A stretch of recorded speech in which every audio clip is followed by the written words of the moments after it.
एक बार भगवान गौतम जैतवन में विहार कर रहे थे। भिक्षु चक्षुपाल भगवान से मिलने के लिए आए थे।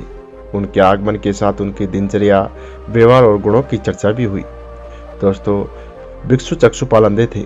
एक दिन विहार के कुछ भिक्षुओं ने कुछ मरे हुए कीड़ों को चक्षुपाल की कुटी के बाहर पाया और उन्होंने चक्षुपाल की निंदा करनी शुरू कर दी कि उन्होंने इस जीवित प्राणी की हत्या की। भगवान बुद्ध ने निंदा कर रहे उन भिक्षुओं को बुलाया और पूछा, क्या तुमने भिक्षु को कीड़े मारते हुए देखा है? उन्होंने उत्तर दिया कि नहीं।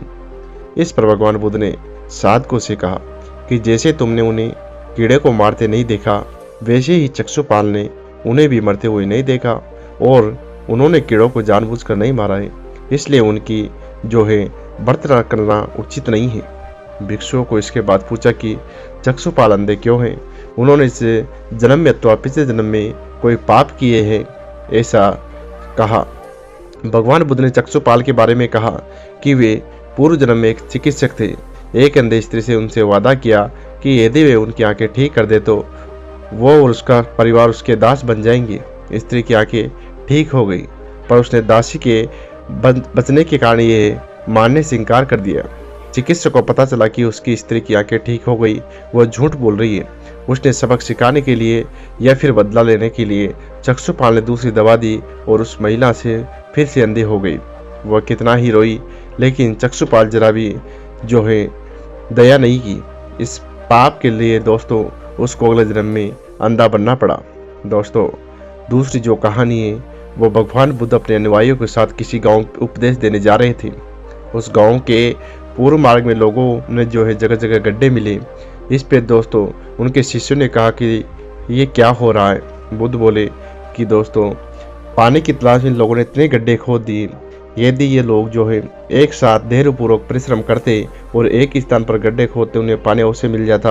और उन्होंने जो है थोड़ा थोड़ा गड्ढा खोदा और अलग अलग जगह पर खोदा, इसलिए उनकी मेहनत काम नहीं आई। तो दोस्तों, इसलिए कहते हैं कि मेहनत को हमेशा सही दिशा में कार्य करना चाहिए। दोस्तों, एक बार भगवान बुद्ध भिक्षा के लिए किसान के यहाँ पहुंचे।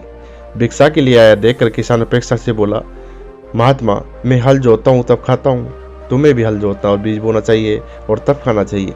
बुद्ध ने कहा, महाराज, मैं भी खेती ही करता हूँ। इस पर किसान को जिज्ञासा हुई। वो बोला कि न तो मैं तुम्हारे पास हल देखता हूँ, ना बैल देखता हूँ और ना खेती करने का जो स्थान है वो देखता हूँ। अब आप कैसे कह सकते हैं कि आप खेती करते हो? आप कृपया अपनी खेती के बारे में मुझे थोड़ा सा विस्तार से बताइए।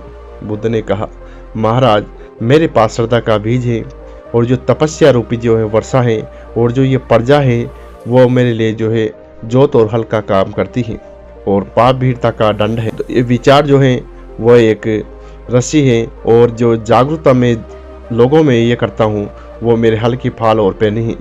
मैं मन, वचन और कर्म से जो है किसान हूँ। मैं अपनी खेती को बेकार घास से मुक्त रखता हूँ और आनंद की फसल काटने के प्रयत्नशील होने वाला हूँ। अब मेरा बैल है वो बाधाएं हैं जो पीछे मुड़कर कभी नहीं देखता, वो मुझे सीधा शांति तक ले जाता है। इस प्रकार मैं अमृत की खेती करता। एक बार भगवान बुद्ध जब पाटलिपुत्र में उनका आगमन हुआ तो हर व्यक्ति अपनी अपनी स्थिति के अनुसार उन्हें उपहार देने की योजना बनाने लगा। राजा बिंबिसार ने भी कई कीमती हीरे मोती उन्हें रत्न पेश किए। बुद्ध ने सबको एक हाथ से स्वीकारा और उसके बाद मंत्रियों, सेठ और साहूकारों को अपने उपहार अर्पित किए। दोस्तों, बुद्ध ने उनको एक हाथ से स्वीकार किया। इतने में एक बुढ़िया लाठी टेकते वहां आई।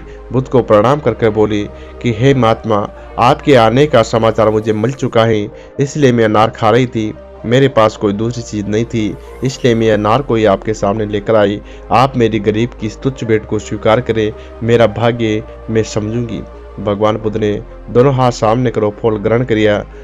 राजा बिंबिसार ने जब देखा तो उन्होंने बुद्ध से कहा कि हे महात्मा, मैं आपसे एक प्रश्न पूछना चाहता हूँ कि आपने सबके जो बड़े बड़े कीमती उपहार दिए थे उनको तो एक हाथ से लिया, लेकिन बुढ़िया के द्वारा दिया गया एक झूठा फल को आपने दोनों हाथों से ग्रहण किया, ऐसा क्यों? यह सुनकर बुद्ध मुस्कुराए और बोले कि हे राजन, मैं आप सबने अवश्य ही मुझे बहुमूल्य उपहार दिए, लेकिन आपकी संपत्ति का 10वां हिस्सा भी नहीं है। इसलिए आपने दान जो गरीबों की भलाई के लिए नहीं किया है, इसलिए आपका यह दान सात्विक दान की श्रेणी में नहीं आता है। इसके विपरीत इस बुढ़िया ने जो अपने मुंह का कोरी मुझे दे डाला, भले ही ये गरीब है लेकिन इनकी संपत्ति से कोई लालसा नहीं है। यही कारण है कि इसका दान मैंने खुले हृदय से दोनों हाथों से स्वीकार किया। तो दोस्तों, हमेशा कभी भी दान करे तो उसका दिखावा ना करे, और जो है लोगों को दिखावे से जो है आत्मनिर्भर की यहाँ पे अनुभूति नहीं होती है। इसीलिए हमेशा दान को जो है छिपा कर करना चाहिए। तो दोस्तों, कहानी कैसी लगी कमेंट में नमो बुद्धाय लिखना न भूले, और चैनल पर नए हो तो सब्सक्राइब करना न भूले।